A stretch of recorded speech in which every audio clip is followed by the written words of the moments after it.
sama-sama tayong magiging karakling.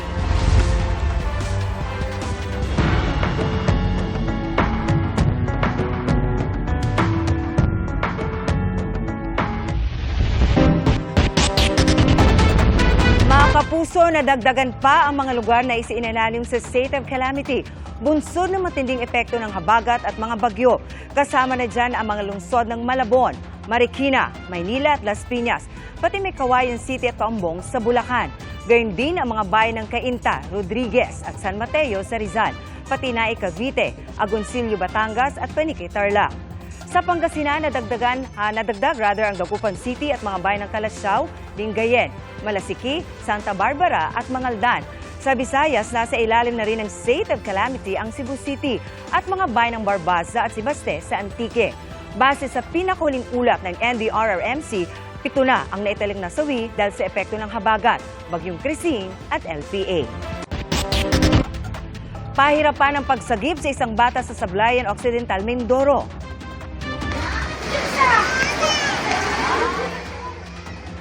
Sa kuha ng youth scooper na si Kimberly Vicente, tila nakikipaglaban sa rumaragasang tubig ang rescuer habang bitbit ang bata. Mahigpit naman ang kapit sa gate ng ibang rescuer habang itinatawid ang mga inililikas na residente. Sa isa namang kuha ay sinakay na sa rubber boat ang mga binahang residente. Libo-libong pamilya ang apektado pa rin ng malawakang pagbaha sa Kalumpit, Bulacan. Dagdag sa problema ng mga residente ang pahirapang pagbili ng pagkain. Saksi Live si Nico Wahe. Nico. Marisol, baha pa rin sa malaking bahagi ng Kalumpit, Bulacan kung saan nakataas ang state of calamity. Pero maraming residente ang ayaw magpapigil sa pagtatrabaho para may makain sa gitna ng masamang panahon. Hindi magkamayaw ang mga residente ng Barangay Calizon sa Kalumpit, Bulacan sa pagkuha ng ayuda mula sa LGU nang dalhin ito sa kanilang barangay. Dahil sa baha, marami kasi ang hirap na rin sa pamimili ng kanilang pagkain, kaya malaking bagay raw ang ayuda. As of now, medyo hirap ngayon. Dahil maraming din nakakapaghanap buhay. Kaya medyo hirap talaga ang Barangay Calizon. Pero may ibang residente na pinipilit pa rin talagang pumasok sa trabaho. Gaya ng factory worker na si Emmanuel. Sir, buti papasok pa tayo ganito na itsura. Hanggang kaya po may sasakyan papasok po. Pero hindi may tatanggi na mahirap daw talaga. Ngayon ang pasok ko po ay alas 8, kailangan po na maagang umalis para may masakyan pa po. Pwede na lang mag-absent. Kailangan po Ang magpinsang ito, naabutan naming dala mga bag na may pang 1 linggong damit. Lilikas daw muna sila para makapasok sa trabaho. Ngayon po, hanggang saan na doon? Magabewang po ngayon Ewan ko baka bukas hanggang digdil na po yan. Ba't po naisipan nyo lumikas? Pumapasok po kayo, mahirap pagkapapasok Dito sa Barangay Calizon sa Kalumpit, Bulacan, hindi naman daw agad bumabaha kapag nag-high tide ang Pampanga River. Pero sa oras na magpakawala na ng tubig, ang Bustos at Ipo Dam, dahil sa masamang panahon, saka na aangat ang tubig at mawawala lang matapos ang 1 linggo. Depende pa kung hindi masama ang panahon. Ibang kalbaryo naman ang epekto ng baha kay Mang Monico at asawang si Emerita. Kailangang ilipat muna ni Mang Monico ang kanyang asawa sa bahay ng kapatid nito para sa nakaschedule na dialysis bukas. Ang misis ko dinadialysis 3 beses isang linggo. Kaya linipat ko dito. Kasi bukas alas 4:30, maga, punta kami hospital, dialysis. Alas 5. May hirapan kasi siya kung sa bahay nila manggagaling na ngayon ay lubog sa baha. Napakahirap. Mahirap pumunta. Kumukuha kami sa baha. Naglalakad kami, muulan pa. Pagkayang masakyan. Sana nga bumaba na yung tubig para maayos kami makapunta. Ayon sa LGU, umakit na sa mahigit 41,000 ang pamilyang naapektuhan ng baha. Mahigit 306 na po ang nasa evacuation center. Panawagan ng LGU sa national government na tulungan silang solusyonan ang matagal ng problema ng Kalumpit sa baha. Dito po sa amin sa pamahalaang bayan ng Kalumpit, sa lokal, ang magagawa po namin is magkaroon po kami ng pumping station. Pero po, kailangan po namin ng tulong ng national, especially yung mga DPWH po, na makulong ang kailugan po namin. Kasi po, pag po nakulong ang kailugan namin, doon po na pwede po tayo maglagay ng mga pumping station para po pag humupa ang tubig.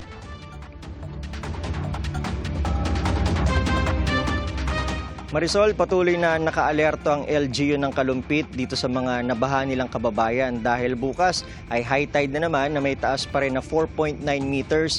Ikalawang araw pa lang yan doon sa 4 na sunod-sunod na araw na high tide sa Pampanga River.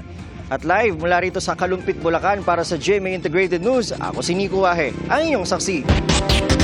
Sumadsa ng 3 barge at lumubog ang isang bangka sa Batangas sa kasagsagan ng masamang panahon. Sa Occidental Mindoro, mistulang naging ilog ang ilang kalsada dahil sa pagbaha. Saksi si June Veneracion.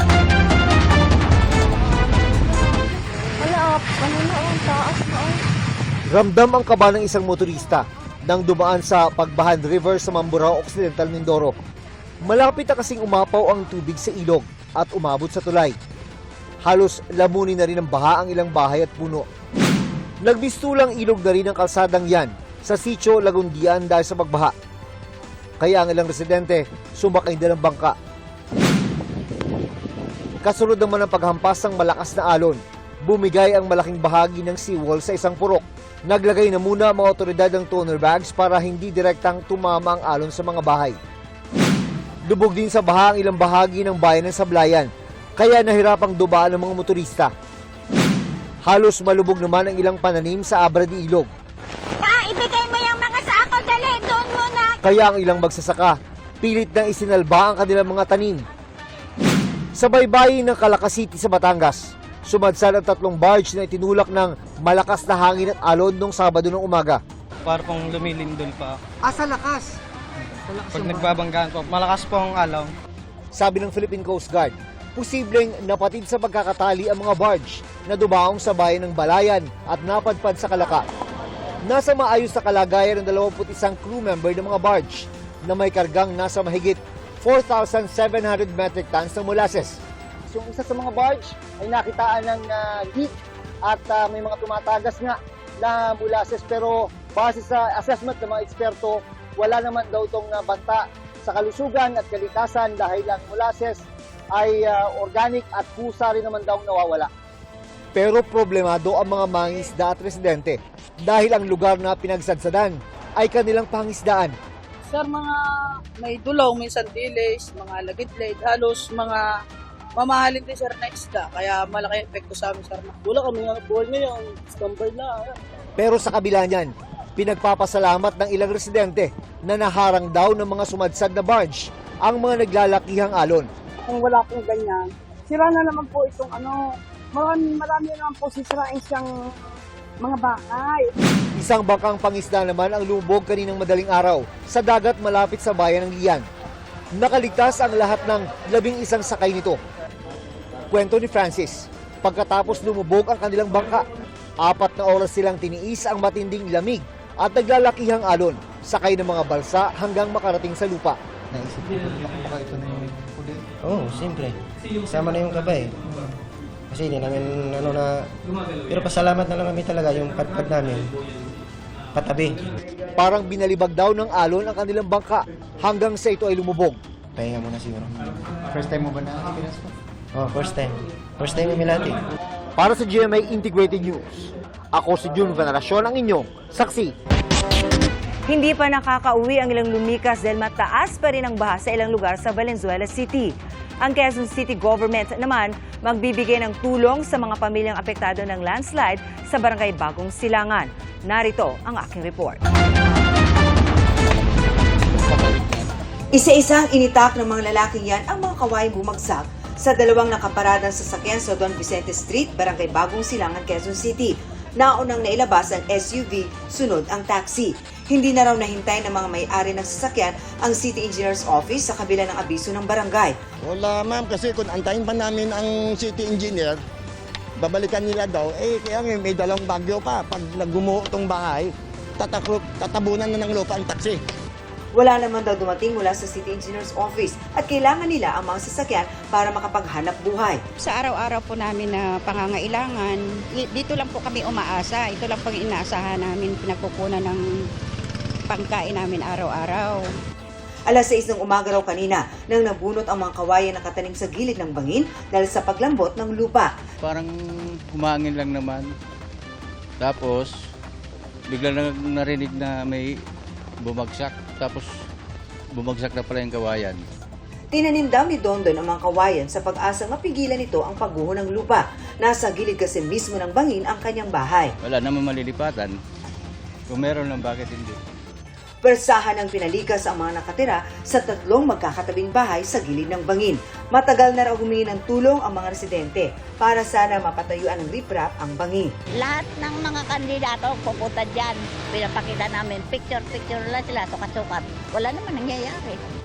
Humupa ng baha sa Barangay Silangan pero hindi pa pinapayagang umuwi ang mahigit 1,700 evacuees dahil masama pa rin ang panahon. Ang iba gaya ni Meralisa, hindi raw alam kung may mauuwian pa. Tubo po. Tagpi-tagpi. Depende na lang po kasi nabasa na po siya sa ulan. Depende na lang po kung pwede pa siyang matirahan. Kasi yung mga plywood, lumambot na po. Bahala na po. Sa evacuation center, may pwesto din para sa mga alaga ng mga lumikas na residente. Quezon City Veterinary Office ang nagbabantay at nagpapakain sa kanila. Nagdeklara na ng state of calamity ang Quezon City para magamit ng LGU ang kanilang Quick Response Fund. Bit-bit ang kaldero. Sinuong ni Jerry ang baha rito sa dulong tangke, Barangay Malinta, Valenzuela City. Dadalhan niya ng pananghalian ang mga magulang at mga kapatid na nag-evacuate. Diyan po sa school kasi po lumikas sila mama niya. Tumaas na niya kasi ang baha sa kanilang bahay. Minsan po kasi hanggang leeg po. Kasama ang mga kaanak ni Jerry sa 2,000 at 300 pamilya sa lungsod na lumikas. Kung tutuusin, sanay na nila sila sa baha. Kaso nakakatakot po, sa totoo lang. Hindi pa kami maalis dito kasi nga may bagyo pa po. Balik bahay naman na kanina ang mag-anak na ito, matapos pansamantalang makituloy sa mga magulang. Humupa na kasi ang baha sa tinitirahan nila sa Barangay Dalandanan. Safe na bang bumalik? Siguro po. Kasi kahit paano di naman na nag-uulan. Opo. Sa mga kalsadang baha pa rin tulad sa G. Lazaro, problema ng ilan ang mas mataas na singil ng mga nakakadaang sasakyan. Sayang pamasahe namin eh. Mahal din po yung pamasahe. Ano yung delikado sa baha? Sanay na po. Sa MacArthur Highway naman sa Dalandanan, delikado pa rin. Sir, ano nangyari? Tumirik? Tumirik, malalim sa gitna. Naabot po ng baha. Tumirik? Tumirik po. Kahit mga 4-wheel na sasakyan, di rin kinaya. Kaya si Jo Marie Montiveros nanigurado. Kumusta? Ilang oras ka na naghihintay dito? Mga 1 oras pa lang naman. Oras? Anong hinihintay niyo po? Nag-aalangan kasi ikod numaan eh. Mga ilang oras bang hihintayin niyo niyan, sir? Siguro may 1 oras. Para makaligtas siya, tumalon at lumangoy sa rumaragasang baha ang isang ginang sa Cavite kahapon. Sa Rizal naman, paglilinis at pamimigay ng pagkain ang ginawang tulong ng mga residente sa kanilang kapwa. Saksi si Bernadette Reyes. Hindi halintana ang baha para lang makatulong. Kahit mga hindi naman niya basura, pinagpupulot ni Grace para makatulong na mapabilis ang pagbaba ng tubig. Nandito kami ngayon sa Karangalan Drive sa Cainta kung saan sa looban ng village na ito ay umaabot na hanggang dibdib ang baha. Ayon sa mga residente rito, isa raw sa mga nakikita nilang dahilan sa pagbaha ay ang mga basurang bumabara sa mga kanal. Dito sa kinatatayuan ko ngayon, samot-sari ang mga basura. Nandyan ang mga plastic, mga bote at mga balot ng mga chicheria. Sa mga kapitbahay ko, sa mga taga-Karangalan, kalugar ko. Sana naman, wag niyo naman po paano rin ang basura niyo po kasi ang basura tinapon niyo, babalik din po sa inyo. Sina Jasper at kanyang mga katrabaho naman namangka para magpakain ng libreng lugaw. Napakalaking tulong po sa amin yan, lalo na't yung iba hindi makalabas. Sa simpleng pagpapakain natin ng pampainit sa sikmura lang, nakakatulong yung pampagana sa tao na hindi mawala ng pag-asa. Abot tuhod ang baha sa kahabaan ng Felix Avenue sa tapat ng Village East. Tumirik ang motor ni Ariel kaya nilakad niya na lang ito para makapasok sa trabaho. Kailangan mo magtrabaho talaga rin kasi siyempre bawas bandit pagka umabsent.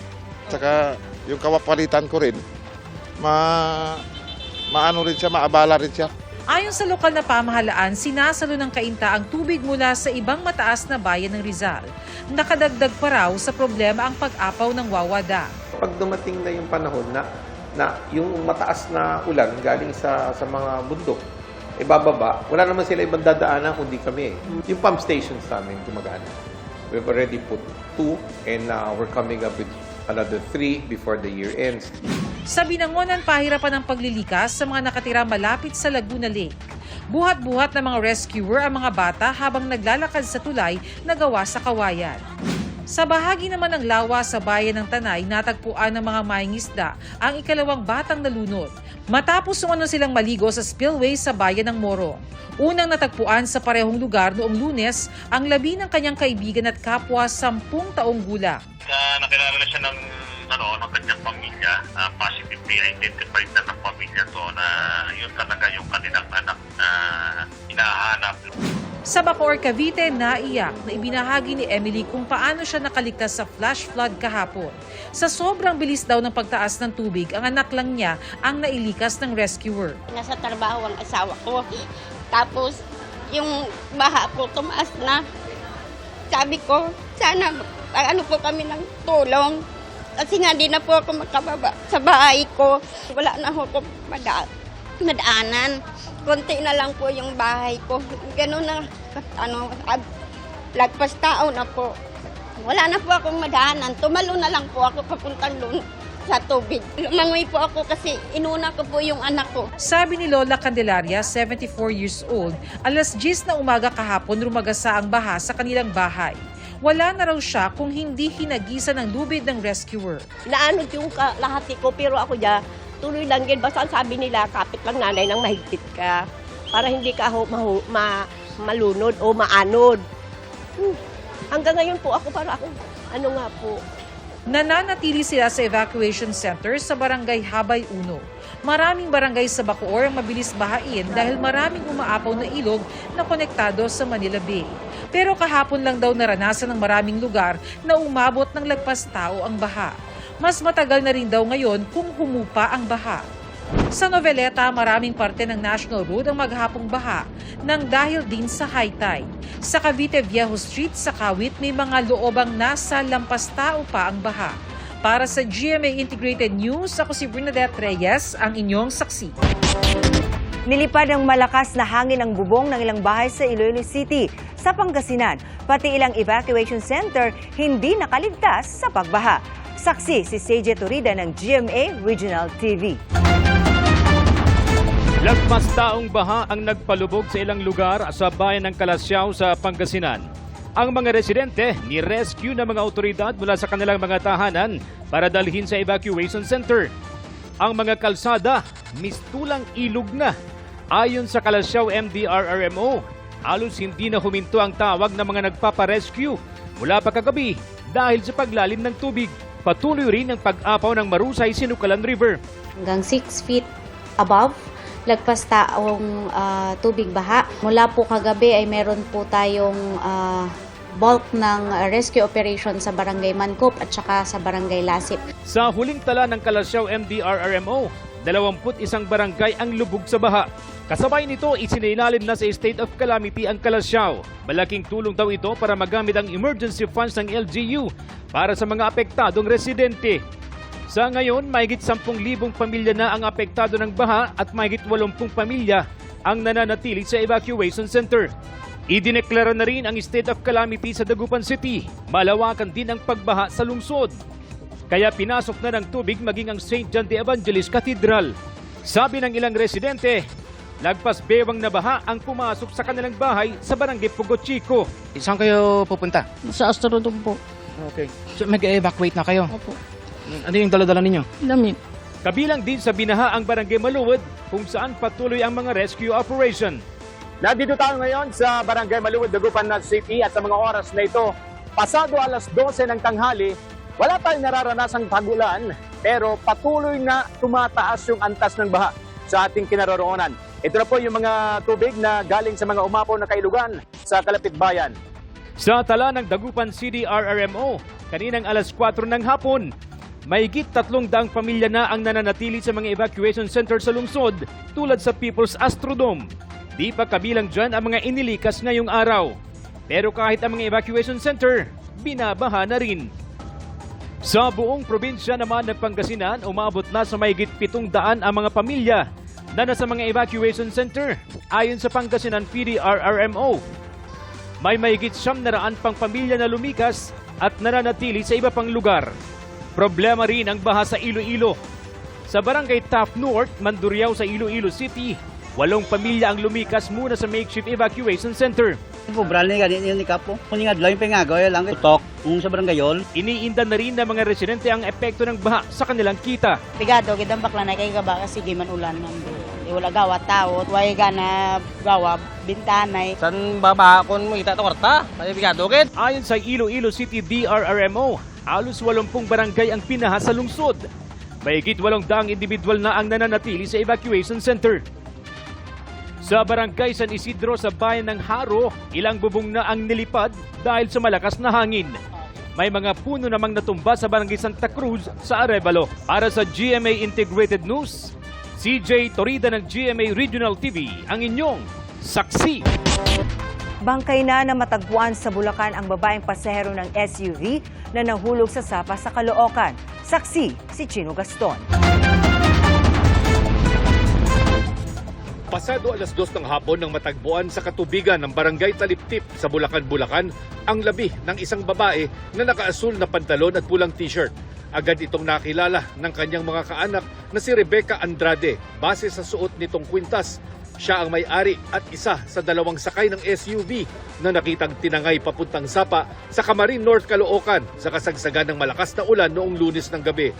Bago nito, sinuyod ng mga volunteer rescue personnel at Caloocan CDRRMO ang Marilao River sakaling dito napunta ang labi ng biktima. Kahapon ng umaga, natagpuan ang labi ng driver ng SUV na si Ricardo Donasco na ayon sa kanyang may bahay ay nakatawag pa bago sila maaksidente. Kwento ng ilang saksi, sinubukan pa nilang itulak ang SUV na lumutang dahil sa lalim ng tubig sa kalsada pero bigo na silang iligtas ang 2 sakay nito. Sinubukan ng GMA Integrated News na makakuha ng panayam sa pulisya at sa kaanak ng biktima na si Andrade pero tumanggi muna silang humarap sa kamera. Para sa GMA Integrated News, Chino Gaston ang inyong saksi. Nasagip ang 2 senior citizens sa gitna ng masamang panahon sa Santa Cruz Occidental, Mindoro. Isinakay sila sa stretcher para maitawid sa ilog. Ayon si MDRRMO ng Santa Cruz, tumaas kasi ang tubig sa isa pang ilog sa Sitio Mahogany kaninang hapon. Sabay naman ng Abra de Ilog, tulong-tulong ang ilang residente sa pagbuhat ng isang motorsiklo patawid ng ilog. Pahirapan ang pagtawid nila dahil malakas ang agos ng ilog kahapon. Ayon kay Youth Cooper Gwen Villanueva, naputol kasi ang pangunahing tulay doon mula sa Puerto Galera. May namata namang malaking ahas na pumasok sa kulungan ng manok sa Calasiao, Pangasinan. Ayon kay Youth Cooper Zalde Posadas Tamayo, nangyari yan sa gitna ng pagbaha na posible anyang nakabulabog sa mga ahas sa lugar. Mga kalalabarado ng burak ang kabilang sa mga sinisilip na dahilan kung bakit bumaha sa ilang bahagi ng lungsod ng Maynila. Kabilang na riyan ang Arangke Market, kung saan nalunod sa baha ang mga hayop na binebenta sa ilang pet shop doon. Saksi si Mag Gonzales. Nagbisto ng evacuation center ng mga hayop ang bangketa sa Arangke Market sa Maynila. Kwento ni Bong, biglang taas ang tubig ng Lunes ng gabi, kaya hindi na nila nakuha lahat ng alaga sa pet shop nila sa basement. Yung iba po, hindi namin nasalba. Mayroon na tumulong para may salba namin. Sila Bryant naman, mga freezer ang unang isinalba. Yung mga gamit lang po namin na iba, yung iba hindi na namin kinuha dahil mga nakalak eh. Kasi mga bilis tumaas yung tubig. Sira ang pump sa Arangke Market kaya hanggang ngayon hindi pa humuhupa ang baha. Kanina bumisita si Manila Mayor Isko Moreno para umpisahan ang pagbomba ng tubig. Maya-maya, bumulwak na ang tubig sa kalsada galing sa binahang basement. Sa Taft Avenue, gutter deep ang baha kaninang umaga kaya siksikan sa innermost lane ang mga sasakyan. Kahit maulan, walang magawa ang mag-inang ito na papunta sa Philippine General Hospital. Ang hirap kasi humingi ng schedule sa hospital. Ang mga LRT commuter gaya nila, kung hindi lulusong sa baha, trike ang karaniwang sinasakyan. Dagdag kita para sa mga tulad ng tricycle driver na si Danilo.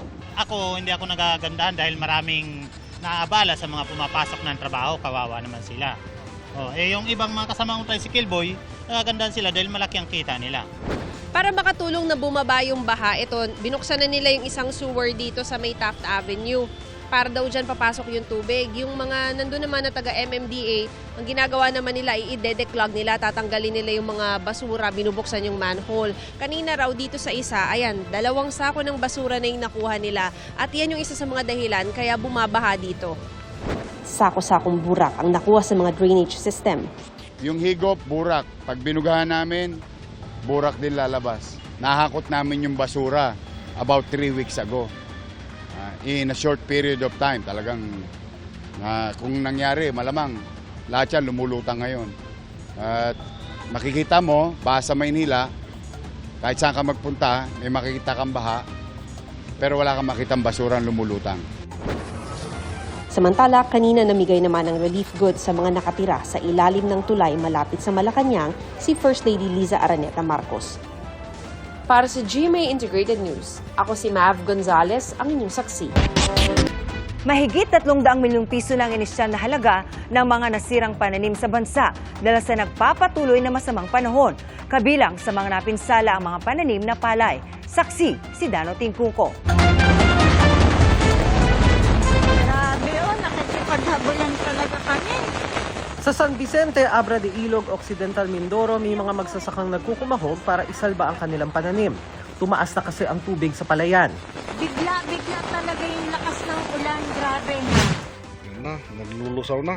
Sa Atok, Benguet, maagang inani ng mga magsasaka ang tanim nilang wombok o Chinese cabbage kahit hindi pa panahon ng anihan. Kesa daw masira ang gulay, nagbakasakali silang may bumili kung ibebenta nila. Sa kabuuan, 323 million pesos ang inisyal na halaga ng mga nasirang pananim sa buong bansa dahil sa halos 1 linggong pag-uulan. Pero paniguro ng Department of Agriculture, walang dahilan ng publiko na mangambang baka kulangin sa supply ng pagkain o magmahal ang presyo nito sa mga palengke. Sa gulay, karamihan ng mga naunang nagtanim ay na-harvest. So wala rin tayong nakikita. So yung mga nagtanim agad prior to bagyo, yun yung maapektuhan. But definitely, we can easily recover dito sa mga pagtatanim uli nila. So in effect, wala tayong inasahan na masyadong surge. Nasa 6,700 metric tons ang kabuuang nasirang palay.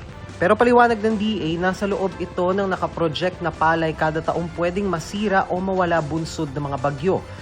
Sapat din daw ang supply para sa relief operations at para sa 20 peso rice program.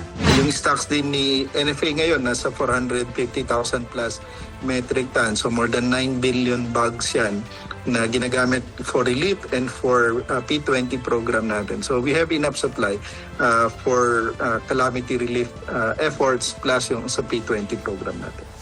Ayon sa DA, pinakaapektado ang Regions 1, 2, 3, Calabarzon, Mimaropa, Bicol, Regions 6 at 12. Naglaan ng DA field offices and agencies ng hindi bababa sa 500 million pesos na intervention para makapagtanim muli.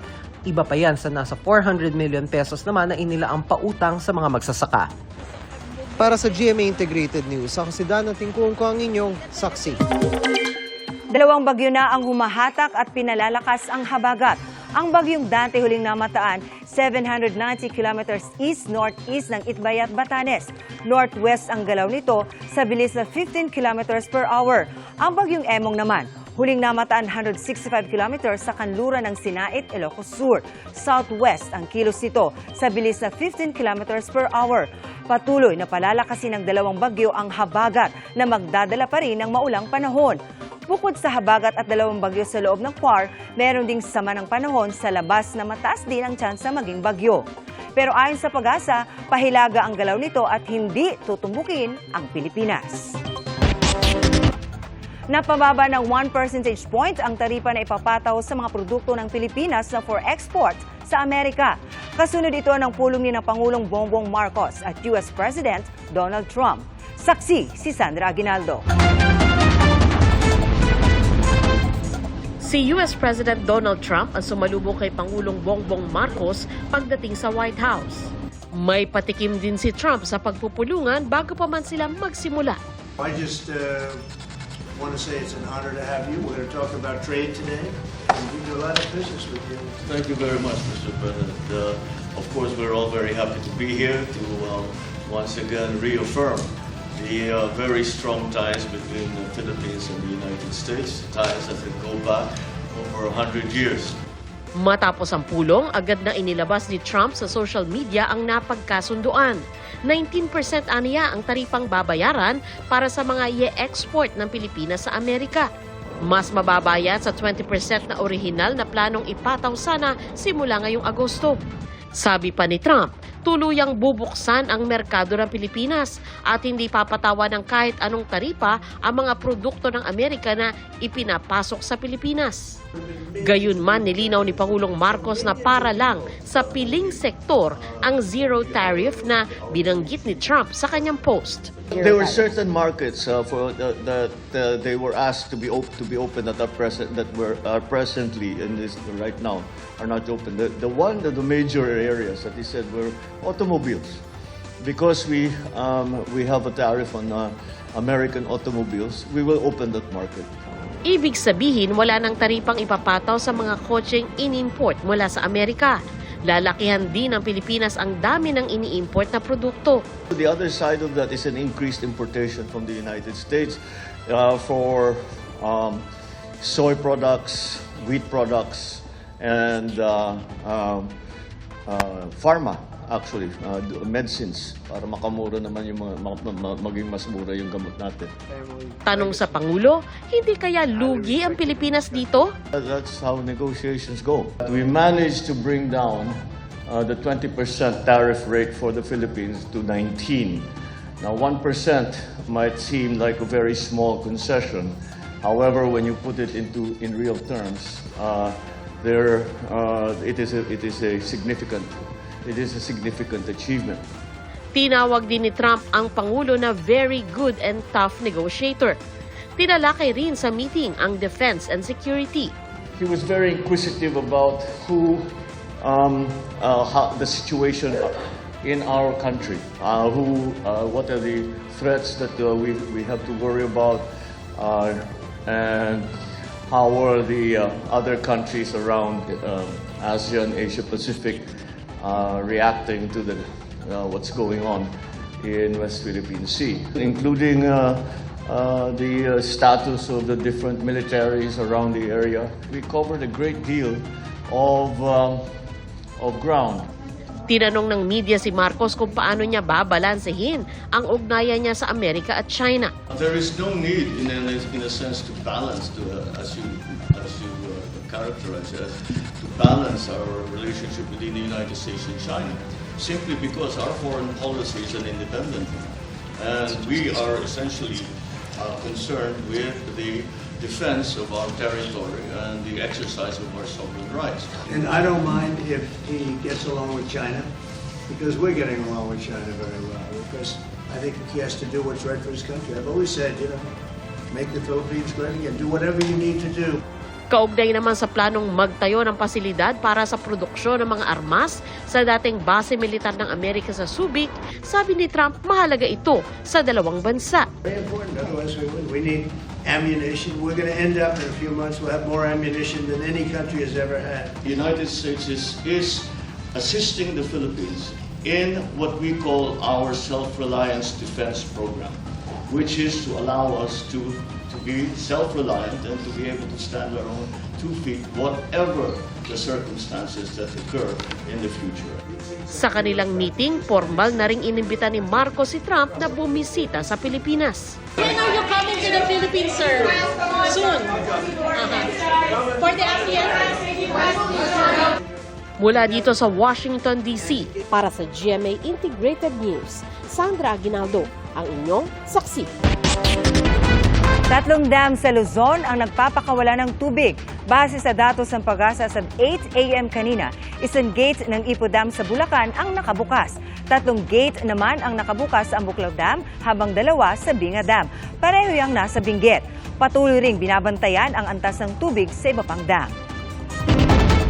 Balik normal na ang level ng tubig sa Marikina River. Panibagong problema naman ang sumiklab na sunog sa isang public market sa lungsod. Saksi si Tina Panganiban Perez. Sa gitna ng pagbangon sa epekto ng masamang panahon, dagdag problema sa Marikina ang sunog sa public market. May tindahan kami sa baba. Narinig na lang namin sila sasabing sunog. Spark lang naririnig ko, nag-anuhan na kami. Naglikpitan na kami. Ang sunog ma'am ay ang nadamay is dito sa 3rd floor nitong 3-story na yung mababa is mercantil or mga tindahan. Wala tayong naitala na nasaktan or nasugatan sa mga sibilyan or sa ating kasamaan sa bumbero. Inaalam pa ng arson investigators kung saan eksaktong nagsimula ang apoy, ano ang naging sanhi nito at kung magkano ang iniwan nitong pinsala. Sa ibang lugar sa Marikina, abala na ang ilan sa paglilinis ng mga iniwang basura ng pag-ulan. Balik normal na ang level ng Marikina River. Kaya kahit may paminsan-minsang ulan nitong umaga, may mga namamasyal na sa riverbank para manghuli ng isda. Gaya ni Glenn Chavez na lumikas nang umabot sa tuhod ang baha sa loob ng kanilang bahay sa Barangay Santo Niño. Binibigyan sa kapitbahay yung isda. May malalakas din ang loob na lumangoy sa ilog kahit malakas ang agos. Mataas pa rin yung tubig sa Marikina River kahit normal na ang antas nito sa ngayon kaya hindi pa makapagsagawa ng dredging ang Marikina City LGU. Pero tuloy-tuloy naman yung clearing operations. Kung makita ninyo, tinatanggal nila yung mga putik at basura na inanod dito sa gilid. Kinahapunan, bahagyang gumanda ang lagay ng panahon kaya ang ilang lumikas, umuwi na. Dito sa Marikina Elementary School, lumikas kahapon ang 169 na taga-barangay Santa Elena. Kanina, 66 na lang ang sumisilong sa paaralan. Para sa GMA Integrated News, ako si Tina Panganiban Perez, ang inyong saksi. Binira ni Vice President Sara Duterte ang pagtugon ng Administrasyong Marcos sa problema sa baha. Tinutulan din ng Vice Presidente ang mungkahin ng Amerika na pagtatayo ng ammunition manufacturing facility sa Subic Bay. Ang sagot ng Malacanang sa aking report.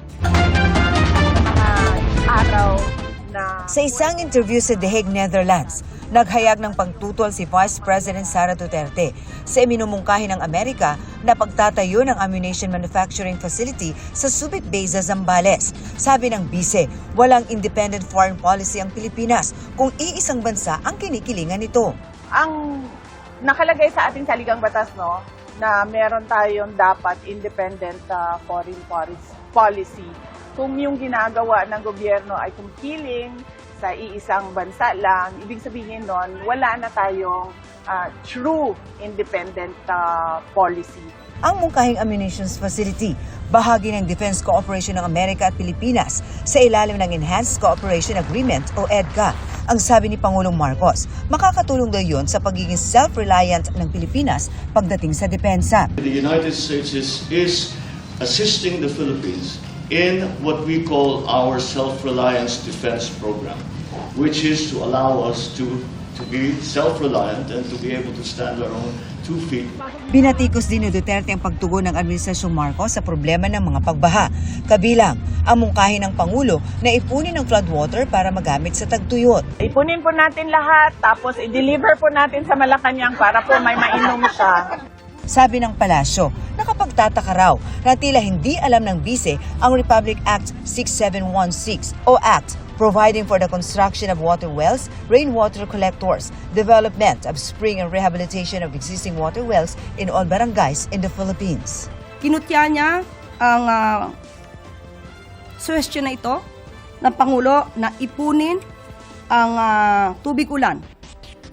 Marahil ay hindi po niya batid ang batas na ito at ang pinapalabas lamang niya ay pag-iipon ng tubig sa timba.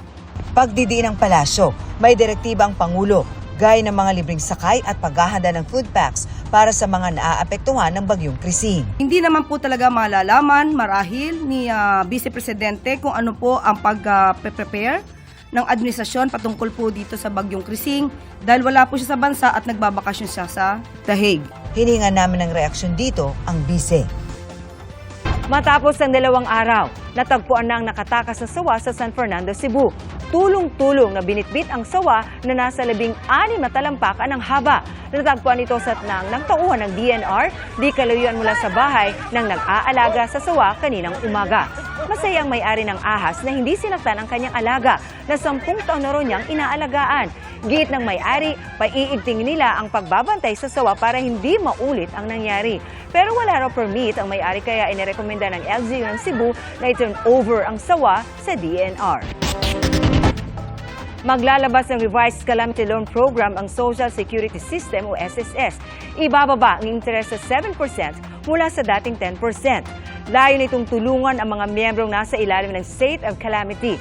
Maaari ring i-renew pagkatapos ng 6 na buwan at magiging mas simple na ang activation process para mapabilis ang pagbibigay ng tulong pinansyal. Maaari na itong ma-activate sa loob ng 7 working days mula sa petsa ng kalamidad kumpara noon kung saan umaabot daw ito ng halos 1 buwan.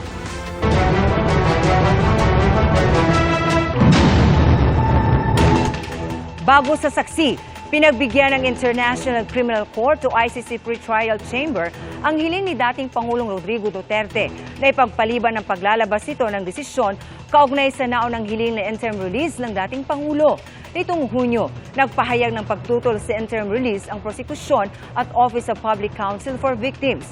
Bilang tugon, humiling ang kampo ni Duterte na ipagpaliban ng pretrial chamber ang paglalabas ng desisyon hanggang sa makumpleto nila ang inihahandang impormasyon kaugnay sa hiling nilang interim release.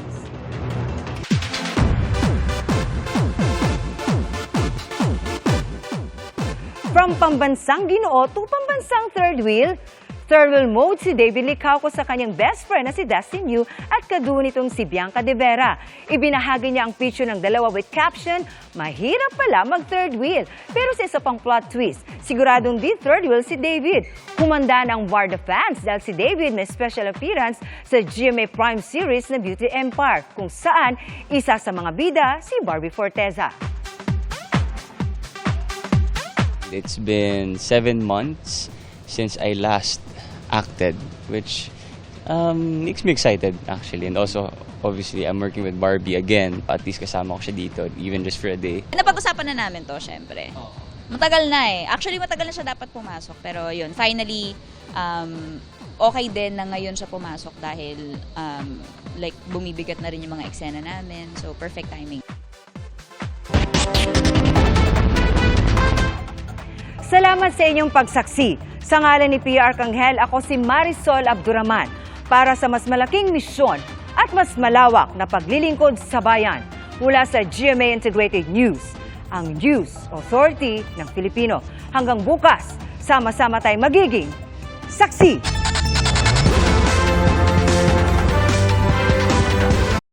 Mga kapuso, maging una sa saksi. Mag-subscribe sa GMA Integrated News sa YouTube para sa iba't ibang balita.